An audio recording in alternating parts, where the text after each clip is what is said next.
চলি থকা দ্বিতীয় পৰ্যায়ৰ যি পঞ্চায়ত যি নিৰ্বাচন ইতিমধ্যে 4:30 অন্ত পৰিছে আৰু এই 4:30 বজাত নিৰ্বাচন অন্ত পৰাৰ লগে লগে বিভিন্ন স্থানলৈ যোৱা পলিং বিষয়াসকল প্ৰিজাইডিং বিষয়াসকল ইতিমধ্যে আহি নলবাৰীৰ যি ঐতিহ্যমণ্ডিত গৰ্জন উচ্চতৰ মাধ্যমিক বিদ্যালয়ত থকা যি নিয়ন্ত্ৰণ কক্ষ সেই নিয়ন্ত্ৰণ কক্ষত ইতিমধ্যে বিভিন্ন যান বাহন আহি থকা দেখিবলৈ পোৱা গৈছে।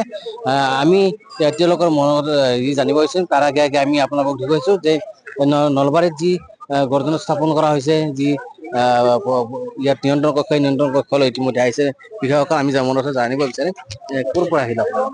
আমি জাগাৰাৰ পৰা কেনেকুৱা ধৰণে খুব ভাল ধৰণে আমাৰ ভোট কেন্দ্ৰত 714টা ভোটাৰ আছে, তাৰে মোটামুটি 71% পোল হৈ গৈছে। আমাৰ 7টা সুন্দৰভাৱে ভালদৰে হৈ গৈছে।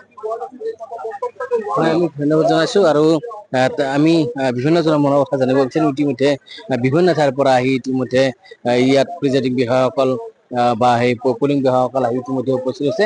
মই মোৰ সহযোগী অকণমান ইয়াত যি স্থাপন কৰা হৈছে যি নিয়ন্ত্ৰণ কক্ষ সেই নিয়ন্ত্ৰণ কক্ষ দেখিবলৈ মই অনুৰোধ জনাইছো। আমি বিভিন্ন জনৰ মনৰ কথা জানিব বিচাৰিম। কেনেকুৱা লাগিছে? নাই, ভোট কেন্দ্ৰত ভালেই লাগিছে। মই নীলপুৰত মানুহ আছিলে আমাৰ 650, তাতে 513টা পোল হৈছে, সুকলমে অনুষ্ঠিত হৈছে। আমি সেইকাৰণে সোনকালে আহি পালো। ঠিক আছে, আমি ধন্যবাদ জনাইছো তেখেতক। আৰু আমি আছে ইয়াতে বিভিন্ন স্থানৰ পৰা ইতিমধ্যে আহি প্ৰিজাইডিং বিষয়াসকল পলিং বিষয়াসকল ইতিমধ্যে আহি ইয়াত য'ত যি নিয়ন্ত্ৰণ কক্ষ স্থাপন কৰা হৈছে নলবাৰীৰ ঐতিহ্যমণ্ডিত গৰ্জন উচ্চতৰ মাধ্যমিক বিদ্যালয়ত। আমি আপোনালোকক দেখুৱাইছো যে ইয়াত ইতিমধ্যে বিভিন্ন স্থানৰ পৰা আহি ইতিমধ্যে প্ৰিজাইডিং বিষয়াসকল পলিং বিষয়াসকল আহি পাইছে আৰু ইয়াত যি আৰক্ষী বিষয়াসকল আছে তেখেতসকলে তন্নতন্নকৈ তেখেতসকলে সামগ্ৰী পৰীক্ষা কৰিছে, ক'ৰ পৰা আহিছে বা কেনেকুৱা ধৰণে তাত সুকলমে নিৰ্বাচন অনুষ্ঠিত হৈছিল সেই সন্দৰ্ভত তেখেতসকল ইতিমধ্যে বিভিন্ন ধৰণে তেখেতসকলে সোধ পোছ অব্যাহত ৰাখিছে। নলবাৰী জিলাৰ বিভিন্ন প্ৰান্তত নিয়োজিত হৈ থকা প্ৰিজাইডিং বিষয়াসকল পলিং বিষয়াসকল ইয়াত আহি থকা দেখিবলৈ পোৱা গৈছে। আমি বিভিন্ন জনৰ কথা আমি পৰৱৰ্তী পৰ্যায়ত ল'বলৈ চেষ্টা কৰিম।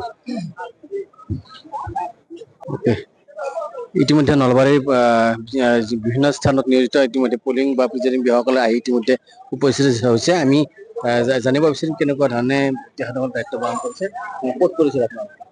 আমি পৰিছিলো মুকালমুৱা জাগৰা জিলা পৰিষদ সমষ্টিৰ পাইকান দিৰুৱা চাব চেণ্টাৰ মানে পলিং ষ্টেচনত। কেনেকুৱা ভোটিঙৰ সঁহাৰি ভালে। আমাৰ চেণ্টাৰত 88.31% পোল হৈছে। মহিলাৰো সমানে সঁহাৰি আছে। একো আমাৰ চেণ্টাৰত বৰ সুন্দৰকে পোল হৈছে। মানুহবিলাকে বৰ দায়িত্বশীলভাৱে ভোট দিছে আৰু ঠিক 4:30 বজাৰ লগে লগে আমি ক্লজ কৰিছো। তাৰ আগত আমাৰ ভোটদান সম্পূৰ্ণ হৈ গৈছে। একো অসুবিধা পোৱা নাই। আৰু আপোনালোকক জনাব বিচাৰিছো যে অহা 11 মে'ত ইয়াত যি পঞ্চায়ত নিৰ্বাচন সেই পঞ্চায়ত নিৰ্বাচনৰ ৰিজাল্ট ফলাফল ঘোষণা হ'ব আৰু আমিও সেই দিনটোলৈ অপেক্ষা কৰিছো। ধন্যবাদ।